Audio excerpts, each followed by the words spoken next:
네, 안녕하십니까. 오늘은 12월 28일 목요일 죄 없는 아기 순교자들 주일입니다. 죄 없는 아기 순교자들 주일. 오늘 독서는 요한 1서 1장 그리고 2장 2절까지 요한 1서 2서 요한 1서 2서 그래서 오늘 숙제는 요한 1서 2서 쓰기입니다. 화답송은 시편 124편 사냥꾼의 그물에서 우리는 벗어났네. 자, 그리고 오늘 복음은 마태오복음 2장 동방박사 이야기 그리고 헤로데 대왕의 두 살이야 어린이들 다 죽인 내용 오늘 죽일 내용이죠. 죄 없는 아기 순교자들 죽일 무죄한 어린이 순교자 죽일입니다. 자, 요한일서 1장 보시겠습니다. 어제도 공부했죠.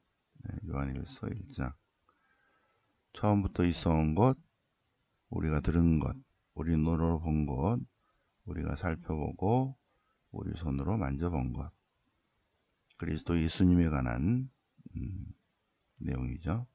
생명의 말씀, 생명의 말씀, 그리스도 예수님. 이 그리스도 예수님이 세상에 오셨습니다. 그 그리스도를 증언합니다. 그분은 그 자체로 영원한 생명이십니다. 영원한 생명이신 그리스도 예수님께서는 아버지와 함께 계시다가 우리 세상으로 오셨습니다. 그래서 우리가 보고 들은 것을 알리고자 합니다. 여러분도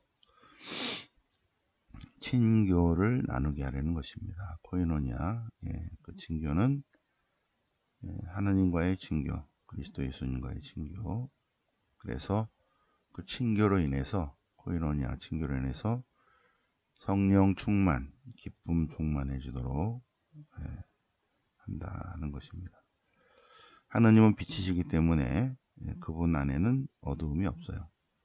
우리가 하나님과 친교를 나눈다 하면서 어둠 속에 살아간다면 안 되죠. 어둠 속에 살아가면 주님께서 빛 속에 계신 것처럼 우리도 빛 속에서 살아가야 합니다. 우리가 그분과 친교를 나누게 되면 그리스도의 피로 우리가 정화될 것입니다. 우리가 죄를 고백하면 우리 죄를 용서하시고 우리 죄를 씻어 주실 것입니다.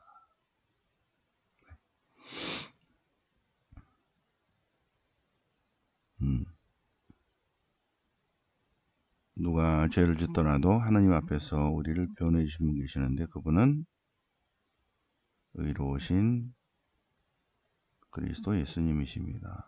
그분은 우리 죄를 위한 속죄 제물이십니다.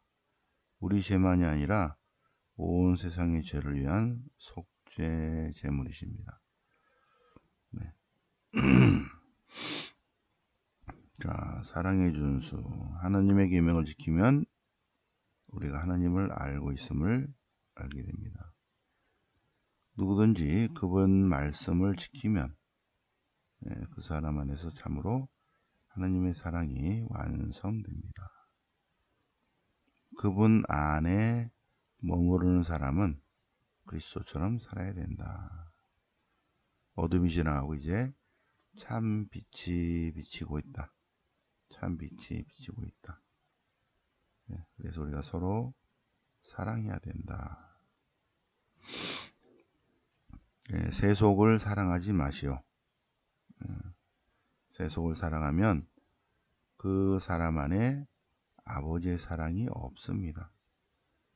세상에 있는 모든 것들, 유기욕망, 눈의 욕망, 살림사대에 대한 자만은 세속에서 온 것입니다. 세속은 지나가고 무질서한 일착도 다 지나갑니다. 그러나 아버지의 뜻을 실행하는 사람은 영원합니다. 영원합니다. 네, 우리는 세례 받으면서 축성 받았습니다. 기름 부음을 받았습니다. 축성을 받았습니다. 네, 아버지와 아들을 부인하는 자는 적그리스도입니다. 네. 자, 우리는 그분 안에 머물러야 됩니다. 참 그리스도인의 삶을 살아야 합니다. 주님께서 공정과 정의를 실천하신 분이란 걸 깨달으면 그분을 따르는 모든 사람들은 의로운 일을 실천하는 사람이고, 그래서 모두 하느님 안에서 태어났다. 하느님의 자녀다. 는 것입니다. 여기까지 마음에 와닿는 내용들을 빨간 줄로 쳐가면서 요한일서 1장, 2장을 쭉 한번 써 보시겠습니다. 그 중에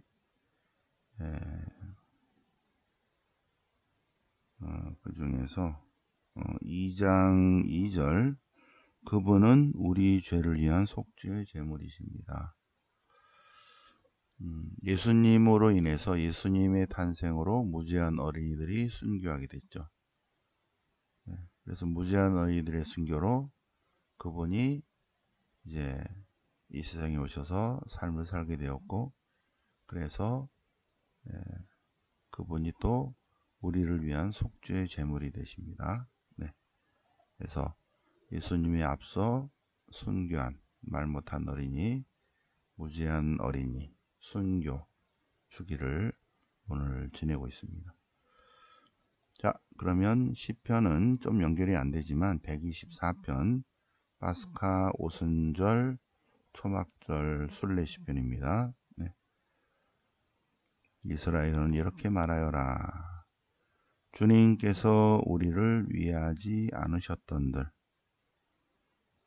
주님께서 우리를 위하지 않으셨던들, 사람들이 우리를 거슬렀을 때, 저들의 분노가 타올랐을 때 우리를 산채로 삼켜버렸으리라. 물살이 우리를 뒤덮고 급류가 우리 목 위로 흘러넘쳤는데 거품 뿜는 물살이 우리 목 위로 흘러넘쳤는데, 그런데 저들의 이빨의 먹이로 내주지 않으셨다. 주님께서 우리를 위하지 않으셨던들 우리는 저놈들의 밥이 됐을 것이다. 그러나 우리는 사냥꾼의 그물에서 새처럼 벗어났다. 그물이 찢어지고 우리는 그물에서 벗어났다. 우리의 도우심은 주님의 이름이 있으니 하늘과 땅을 만드신 주님이시다. 이스라엘의 구원자이시며 우리의 구원자이시다. 시편 124편. 네. 오늘 복음 마태복음 2장, 동방박사. 헤로데 대왕 때 예수님께서 유다 베들레헴에서 나셨는데, 그때 동방에서 박사들이, 이 동방박사는 천문학 박사입니다. 별 박사. 동방이니까 이스라엘의 동쪽, 페르시아 쪽이에요. 이란. 동방박사, 부족국가의 부족장들이죠. 부족장들. 동방에 있는 도시국가들입니다. 거기에 부족장들이, 그들의 공통점은 뭐 별을 보고 점을 치고 했나봐요. 왕들이. 왕입니다. 동방박사, 동방에서 온 별박사들인데 부족장들, 조그만한 나라의 왕들입니다. 왕들이 별을 보고 혹시 가뭄이 들지 않을까, 장마가 들지 않을까 이렇게 점을 치는 그러한 동방박사들이 별을 쭉 연구하다가 온 우주의 왕이 나셨단 말이에요. 그래서 자기 시대에 그런 게 있으니까 인사드리러 온 거예요. 그래서 예루살렘으로 와서 유다인들의 임금으로 나신 분, 유다인들의 임금으로 태어나신 분, 그분이 온 우주의 왕이신데 우리는 그분께 인사드리러 왔습니다. 하니까 이 말을 들은 왕이죠. 아니, 자기가 이스라엘의 왕인데 예루살렘에 와서 이 땅에 왕이 나셨다. 인사드리러 왔다. 어디에서 나셨습니까? 그러니까 듣는 헤로데 대왕은 황당하죠. 그죠? 내가 왕인데 새로운 왕이 났다니까 얼른 죽여버려야지. 예. 그래서 네, 헤로데 왕을 비롯해서 예루살렘이 깜짝 놀랐다. 그래서 헤로데는 신학자들을 불러 모아놓고 메시아가 태어날 곳, 예, 이들은 별로 예언했는데 여기는 예언서에 예언된 기록을 찾아보라고 했습니다. 그러다 미카서 5장 유다 땅 베들레헴, 예, 베들레헴에서 통치자가 나와 이스라엘을 보살피리라. 미카서 5장 이 나오면서 베들레헴이다. 빵집으로 가보시오. 베들레헴으로. 그래서 헤로데 대왕은 박사들을 몰래 불러서 베들레헴으로 가보시오. 예, 그래서 그 아기를 찾으면 반드시 나한테 알려주시오. 나에게 알려주시오. 나도 가서 경배하게 괄호 열고 죽여버리게. 그들은 임금 말을 듣고 베들레헴으로 갔습니다. 어느 쪽이냐 그래서 그쪽으로 쭉 가서 동방에서 본 그 별이 아기가 있는 곳 위에 머물렀습니다. 그래서 그 별을 보고 위치를 알아서 그 집에 들어가서 어머니 마리아와 함께 있는 구유에 누워있는 아기 예수님을 보고 경배하였다. 그냥 인사만 하면 안 되죠. 반드시 뭐가 있어야죠. 그죠? 보물상자를 열고 황금과 유향과 몰약을 드렸다. 황금과 유향과 몰약을 드렸다. 그런데 꿈에 헤로데에게로 돌아가지 말라고 지시를 받고 다른 길로 갔다. 인사 경배드리고 그날 거기서 쉬면서 얘기했겠죠. 우리들은 이러한 부족장들이고 우리의 전통으로는 별을 보고 이렇게 점을 치는데 그런데 몇백 년 전부터 계속 어느 시대에 온 세상에 왕이 나신다는 걸 알고 출발했는데 오다가 이 왕도 만났고 또 저 왕도 만나가지고 세 왕이 지금 같이 왔습니다 라고 성문이께 얘기한 거예요. 그리고 잠깐 잤는데 헤로데에게 돌아가지 말라는 지시를 받고 얼른 자기 고향으로 돌아갔다. 그 다음이 문제입니다. 그 다음 동방박사들이 돌아간 뒤에 꿈에 주님의 천사가 요셉에게 나타나서 이집트로 피신해라. 이집트로 피신해라. 일러줄 때까지 거기 있어라. 헤로데가 아기를 찾아서 없애려고 한다. 요셉은 일어나 밤에 아기와 어머니를 데리고 이집트로 가서 헤로데가 죽을 때까지, 헤로데가 언제 죽냐면 마이너스 4년에 죽습니다. 마이너스 4년에. 헤로데가 마이너스 4년에 죽어요. 그러니까는 예수님은 마이너스 7년, 6년 그 정도 그 전에 태어납니다. 이제 그러니까 이제 헤로데는 화가 나서 베들레헴과 온 일대에 사는 두 살이의 아이를 다 죽여버렸다. 그리하여 예레미야 예언자를 통하신 말씀 라마에서 소리가 들린다. 라헬이 운다는 거야. 라헬이. 라마에서 소리가 들린다. 라헬이 자식을 잃고 운다. 이 라헬의 묘가 베들레헴 입구에 있습니다. 베들레헴 입구. 그래서 예루살렘에서 베들레헴으로 가는 길, 그 길에 검문소 지나고 조금 지나서 오른쪽에 있어요. 베들레헴 들어가는 길이 다른 길도 있는데 다른 길로 가면 뒤로 가니까 라헬의 묘를 못 보죠. 예. 그래서 이쪽은 검문소가 조금 복잡하지만 이 예루살렘에서 베들레헴으로 가는 그 길에는 검문소가 있어가지고 여권 보여주고 검문소 통과하면 오른쪽으로 7m 콘크리트 기둥이 있는데 거기가 라헬의 묘예요. 라헬의 묘. 그러니까 라헬이 우는데 라마에서 소리가 들리는 거예요. 라마에서. 자, 그럼 라마에서 왜 라마에서 라헬이 우는 소리가 들려요. 왜? 라헬의 후손들 어린이들이 라헬의 후손들이 다 이렇게 죽어가고 또 끌려가고 하기 때문에. 자, 그러면 이스라엘 역사를 볼까요? 자, 라헬의 묘. 자, 북왕국이 933에 북왕국이 나뉘었는데 721년에 북왕국이 멸망합니다. 북왕국이 멸망하는데 북왕국이 멸망하면서 북왕국에 있는 사람들은 다 아시리아로 끌려가요. 그리고 아시리아에 있는 사람들은 다시 북왕국으로 와서 섞여요. 그 섞인 사람들을 사마리아인이라고 합니다. 721년 북왕국이 멸망할 때 어디로 가냐면 요 녹색 있죠? 이쪽으로 해서 이렇게 끌려갔다는 거예요. 녹색 쪽으로. 여기는 남유다는 아직 안 망했고 북왕국이 이제 멸망해서 끌려가는데 요 녹색 줄로 쭉 끌려갑니다. 네. 자, 그럼 확대를 해 보겠습니다. 자, 녹색 줄로 쭉 끌려갑니다. 네. 남쪽 유다는 아직 이 노란 쪽은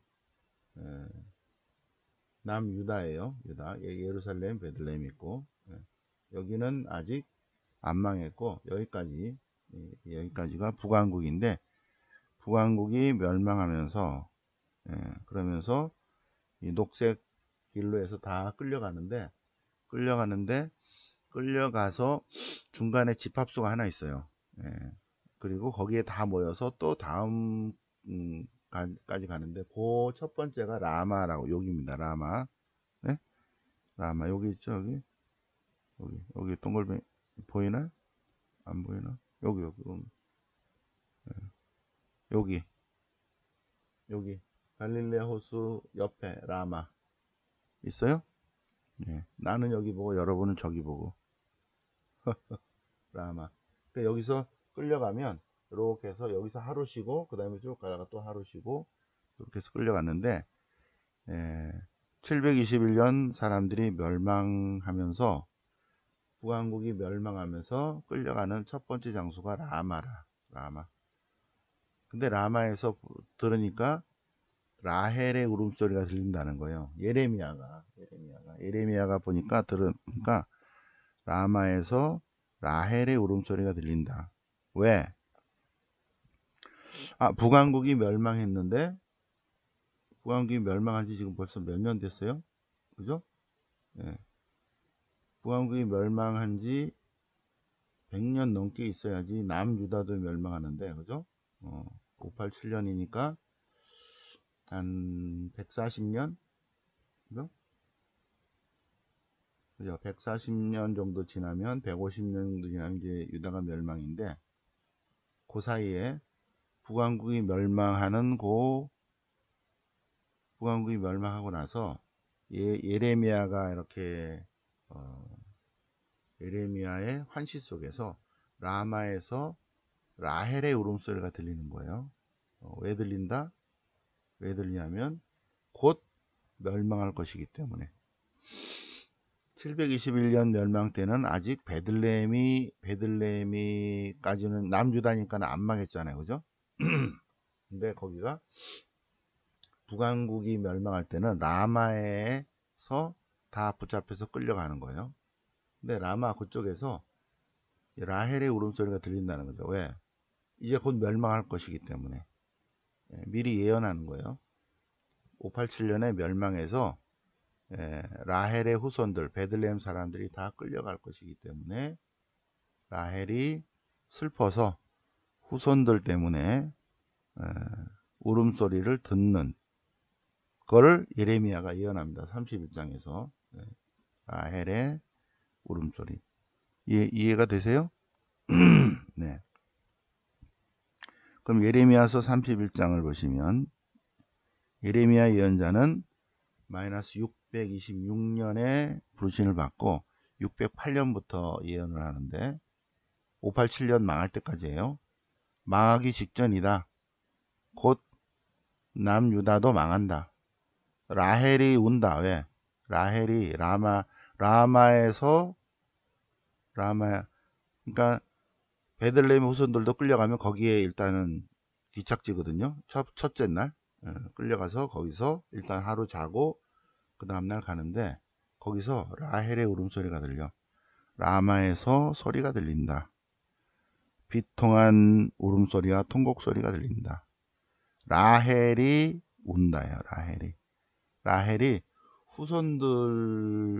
후손들 때문에 운다. 왜? 아직 안 망했지만 곧 망할 거거든. 응? 그래서 베들레헴의 사람들이 다 끌려가서 이제 없어질 거에 대해서 라헬이 슬퍼서 우는 내용이 나옵니다. 네.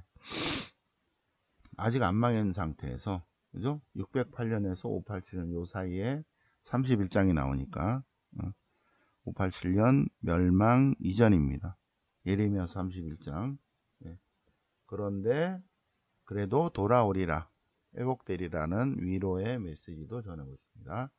그래서 라헬에 대한 설명을 드렸습니다. 이해가 좀 되세요? 이거는 이스라엘 역사를 알아야 돼. 라마라는 장소는 북왕국이 멸망할 때 끌려가서 첫 번째 쉬는 장소. 그런데 거기서 곧 멸망하게 될 남유다의 멸망의 울음소리가 들리는 거예요. 그런데 그 라헬의 울음소리를 이 마태복음사가는 네,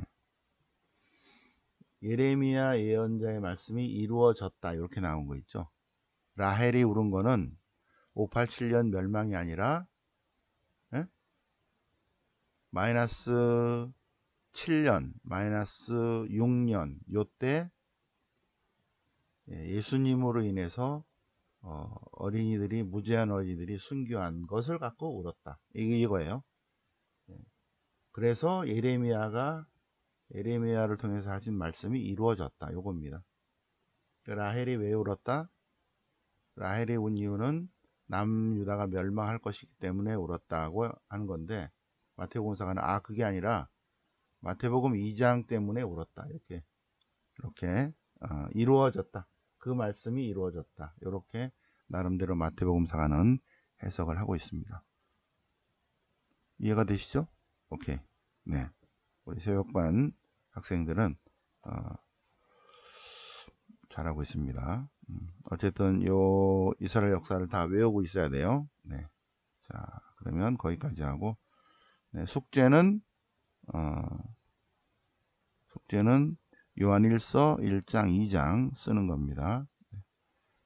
자, 오늘은 12월 28일이고 내일 지나고 12월 30일은 토요 성모신심 끝나고 미나리 송년 파티, 그리고 그동안에 쭉 성모님에 관한 공부를 쭉 했기 때문에 성모님에 관한 공부의 책거리, 마지막 책거리 떡 나눔하고 그 다음에 미나리 송년 파티하고 하겠습니다. 그리고 12월 31일 밤 9시는 새해 맞이 송구 영신미사 봉헌하겠습니다. 그리고 1월 1일은 휴강이고 쉬고 1월 4일 신명기 역사서 중에서 원신명기와 그리고 신명기 중요한 부분과 사무엘기, 열왕기 중요한 부분, 성경 본문 피정하겠습니다. 네. 자, 그러면 오늘 12월 28일 무죄한 어린이 순교 주기를 맞아서 새벽반 공부해 보셨습니다. 네. 영광이 성부와 성자와 성령께 처음과 같이 이제 항상 영원히 아멘. 성부와 성자와 성령 이름으로 아멘.